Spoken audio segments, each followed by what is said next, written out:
kisha akaangikwa juu ya nini? Ya mti, akiwa amefanya nini? Amekufa tayari. Sasa kwa mjibu au kulingana na Torati, Kristo Yesu alikuwa ni apigwe kwa mawe auawe akiwa chini, baada ya kuuawa ndio aangikwe juu ya nini? Ya mti. Lakini Kristo alipigwa kwa mawe akafa ndio akaangikwa juu ya mti? Aliangikwa juu ya mti akiwa kwa maana gani? Kwa maana watu wa Mungu ambao ni Wayahudi, wale ambao Mungu aliwaumba akawateua akawapatia mfumo wa kumcha yeye, sura yake ilikuwa haimo ndani yao tena, bali sura ya nani? Ya Shetani. Hivyo walikuwa wako tayari kwenda kinyume na Torati ya Mungu ambayo walipewa, lakini Kristo hakufa wapi?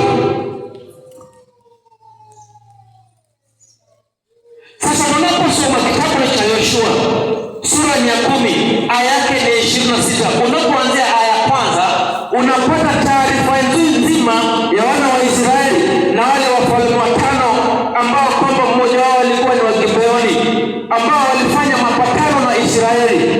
Hivyo wa Gibeoni walipopatana na Waisraeli wakawa upande mmoja, wale wanne wakawa kinyume na Israeli. Na mtu yeyote ambaye au taifa lolote lenye ambalo lilikuwa linakaa kinyume na wana wa Israeli, basi taifa hilo lilikuwa linahesabia kwamba liko kinyume na Mungu wa Israeli. Na ukiwa kinyume na Mungu wa Israeli, wewe unalaaniwa na Mungu wa Israeli. Sasa ndio Yoshua anaamriwa wale wafalme wanne, baada ya kupigwa kwa mawe, aya 26, walipowakamata na kuwapiga kwa mawe